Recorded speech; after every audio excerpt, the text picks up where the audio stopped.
galera, Tati aqui e hoje a gente vai falar sobre Copa do Mundo. Ah, mas a Copa do Mundo acabou. A Copa do Mundo começou a sua reta final. Falta um ano pra ela começar. Ah, tá maluca? Ano que vem, 2027, nós teremos a Copa do Mundo Feminina sediada pela primeira vez no Brasil.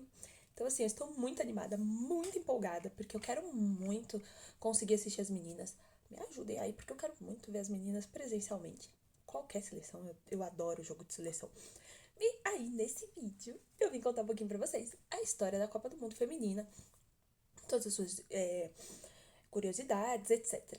Então, a gente tem que separar um pouquinho da masculina. Isso porque as mulheres tiveram um empecilho durante muito tempo. A Copa do Mundo masculina, como a gente sabe, ela foi criada em 1930. Teve uma pausa aí por conta de uns rolês que estava acontecendo na Europa. E voltou aí depois e seguiu. Anyway, a Copa do Mundo feminina, ela foi criada muito tempo depois. E aí a gente tem a Copa do Mundo oficial e a não oficial, mas depois virou uma coisa só. Calma, te explico. Mas primeiro vai lembrar por que ela foi criada muito tempo depois. Porque em alguns países, inclusive no Brasil, era proibido mulheres jogarem futebol. Então, por exemplo, aqui no Brasil, em 1941 foi assinada a lei, vou ler, Lei Decreto número 3.199, durante o Estado Novo. E aí proibiu que mulheres de praticarem, entre aspas, esportes incompatíveis com a sua natureza feminina e considerados violentos e inadequados para o seu corpo.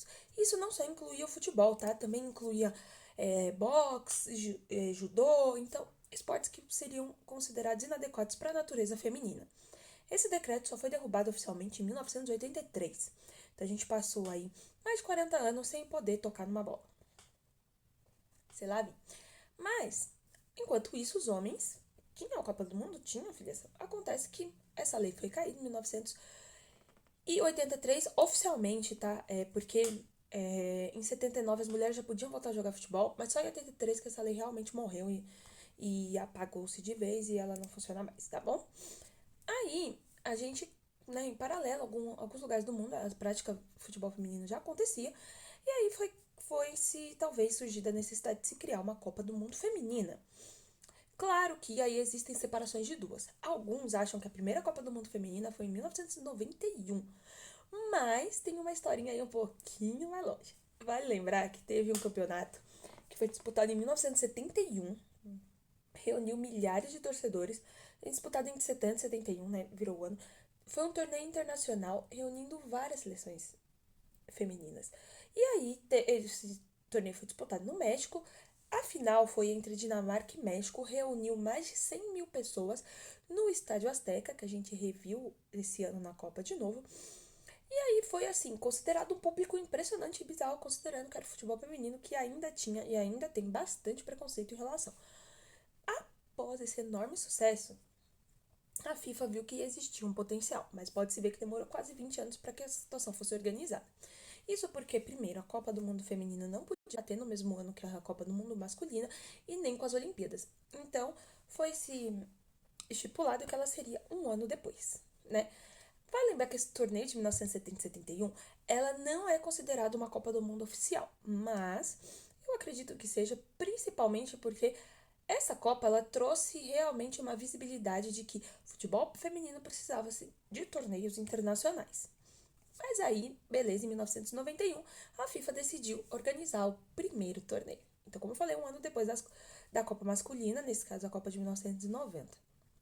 Nessa época participaram 12 seleções e a primeira edição aconteceu lá na China. Na época, a competição ela ainda era tratada como um experimento. A FIFA não sabia muito bem se essa competição ia para frente ou não.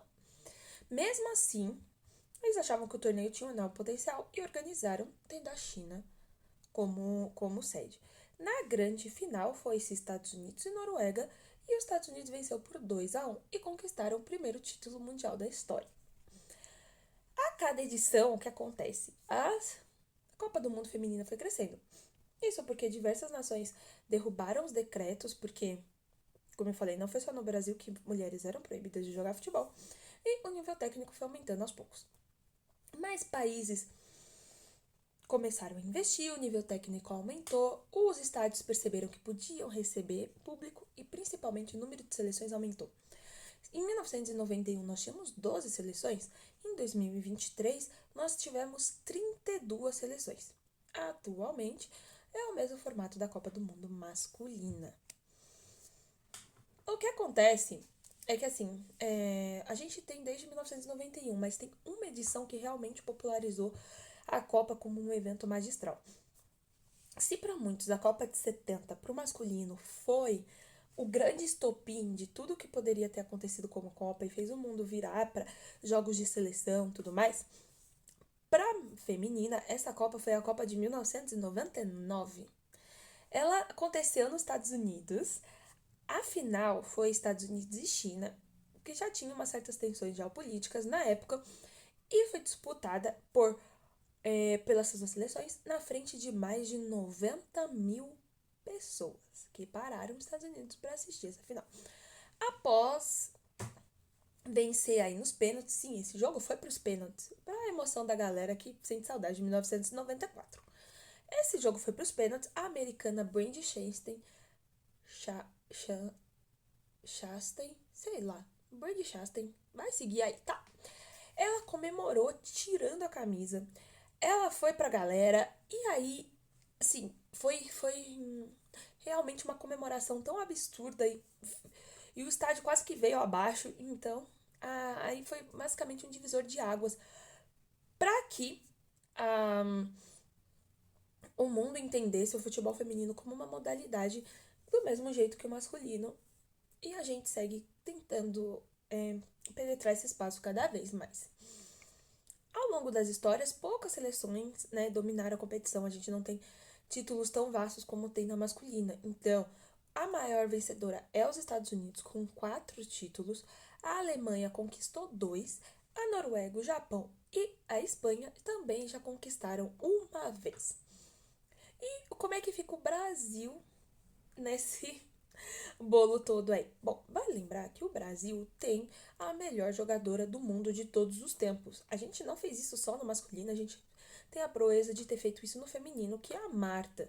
Então, o Brasil, ele sempre foi visto, né, como uma referência no futebol masculino, mas infelizmente, por conta dessa proibição de mais de 40 anos, além de todo o machismo estrutural que vem na sociedade brasileira, fora que acaba transpassando para os próprios clubes, o futebol feminino ele encaminhou com passos bem mais lentos.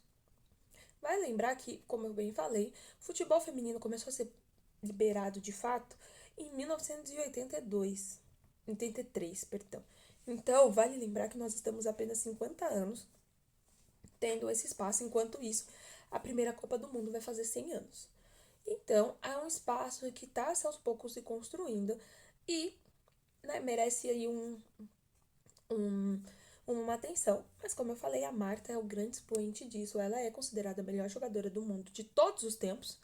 Então, como eu falei, ela sim é referenciada ao Pelé, porque ela é sim a jogadora que se inclui, que ela criou o futebol feminino, que ela, né, popularizou o futebol feminino, e não só no Brasil, mas como no mundo inteiro. Então a gente tem muita sorte de poder vê-la atuando em alto rendimento até hoje.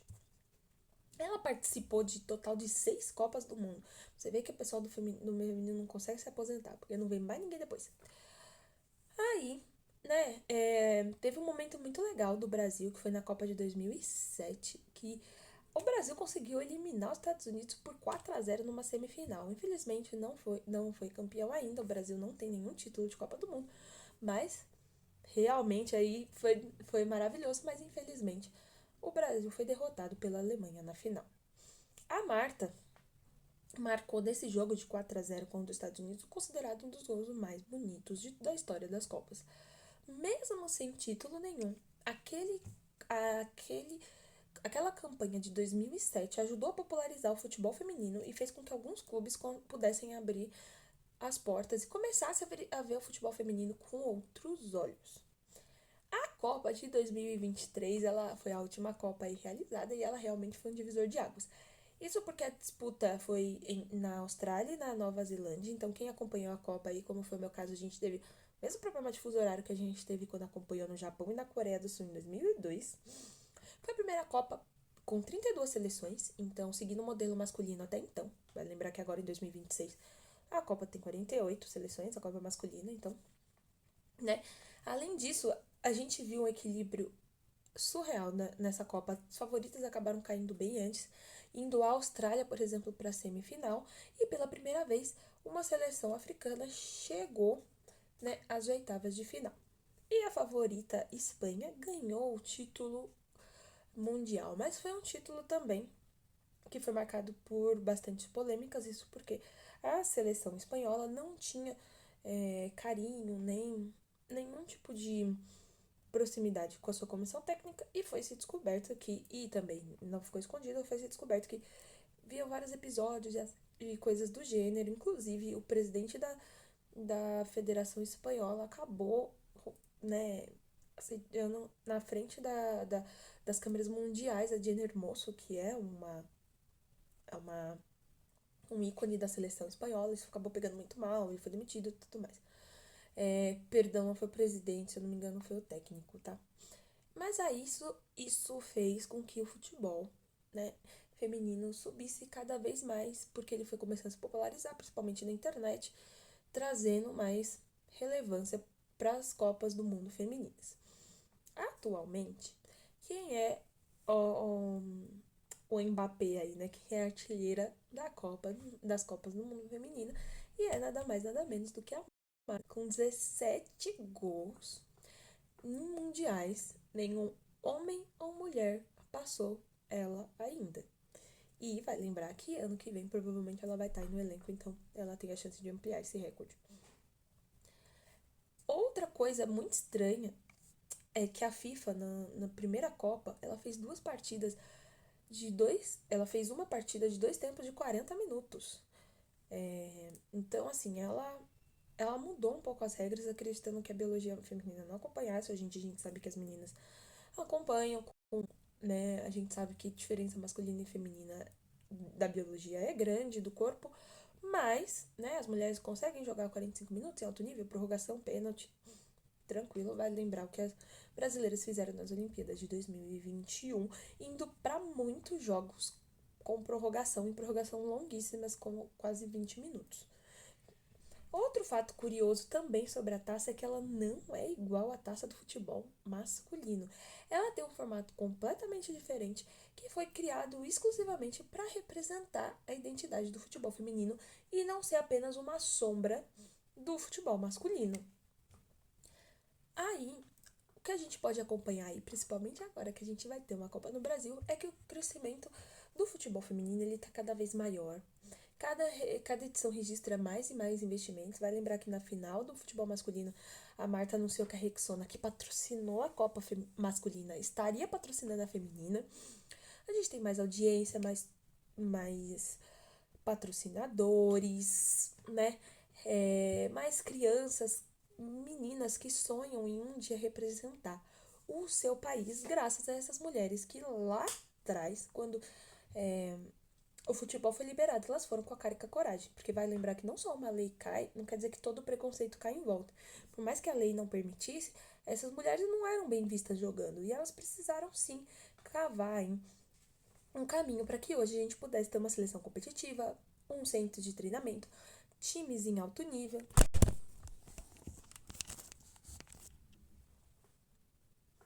E aí, em relação à Copa do Mundo no Brasil. Bom, a Copa do Mundo no Brasil, ela marca, assim, ela tem vários marcos. Para começar, é a 10ª edição do torneio, organizado pela FIFA, né? Então, considerando organizado pela FIFA, mas já entra na história antes mesmo da gente começar. Isso porque é a primeira vez que a Copa do Mundo feminina é sediada num país sul-americano. Vale lembrar que todas as edições foram na Ásia, Europa, América do Norte e Oceania. E aí agora é a vez do Brasil, como primeiro representante sul-americano, sediar essa Copa. Essa escolha começou em maio de 2024. O Brasil apresentou o seu projeto, porque quando a sede é escolhida, a sede precisa apresentar o projeto do que ela tem, do que pode fazer de melhorias.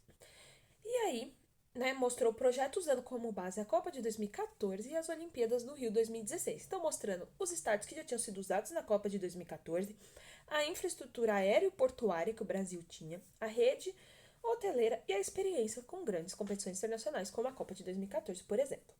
Após a votação da FIFA, o Brasil foi considerado oficialmente a sede do futebol feminino de 2027. Vale lembrar que esse torneio vai ser do dia 24 de junho a 25 de julho de 2027. São um pouco mais de 4 semanas aí pra gente curtir bastante futebol. Como falei, por enquanto, o formato feminino vai contar com 32 seleções. E as cidades sedes são Rio de Janeiro, representado pelo Maracanã, São Paulo, representado pela Neoquímica Arena, Belo Horizonte pelo Mineirão, Brasília, Mané Garrincha, Fortaleza, Arena Castelão, Salvador, Arena Fonte Nova, Recife, Arena Pernambuco e Porto Alegre, Beira Rio. Todos esses estádios, vai lembrar, eles já participaram da Copa de 2014 e voltam a ser palco. Alguns estádios que estavam na Copa de 2014, vocês veem que não estão aí.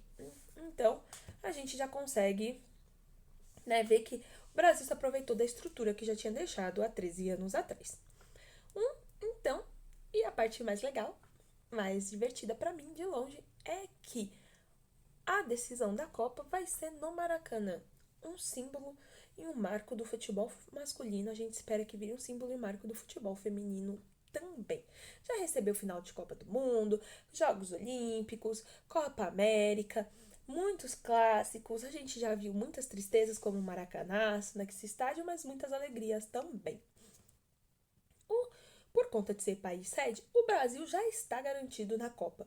Mas entre eles, a gente tem que falar também sobre algumas favoritas que vêm aí.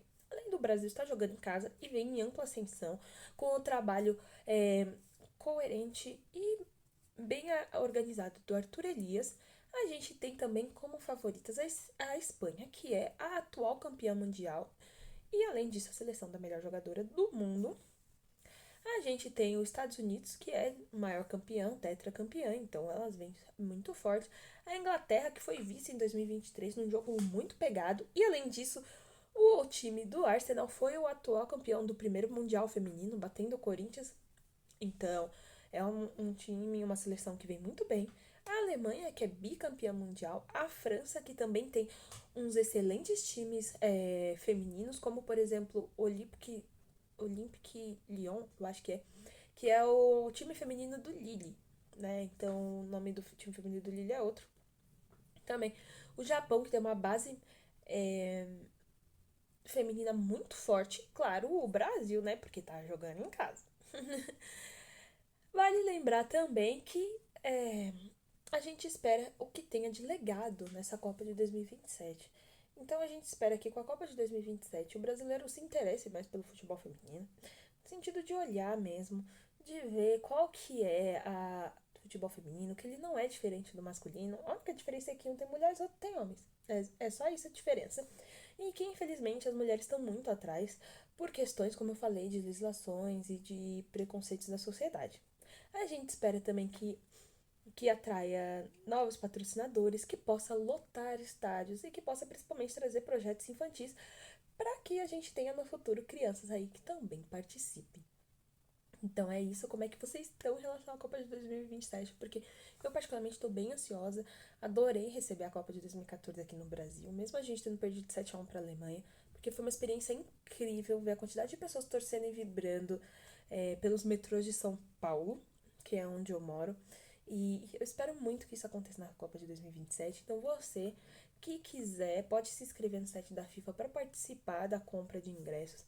Vá, prestigie as meninas, não consegue ir, dê bastante audiência, comente bastante, fale muito sobre, porque é isso que as meninas precisam, de visibilidade, para que elas possam mostrar o trabalho delas. O trabalho delas sendo bom ou ruim, a gente só consegue saber vendo, e a gente precisa ver, a gente precisa dar palco para as meninas. Não só do Brasil, mas internacionais também. A gente tem meninas muito boas pelo mundo que merecem todo o reconhecimento. E é isso. Um beijo e até o próximo vídeo.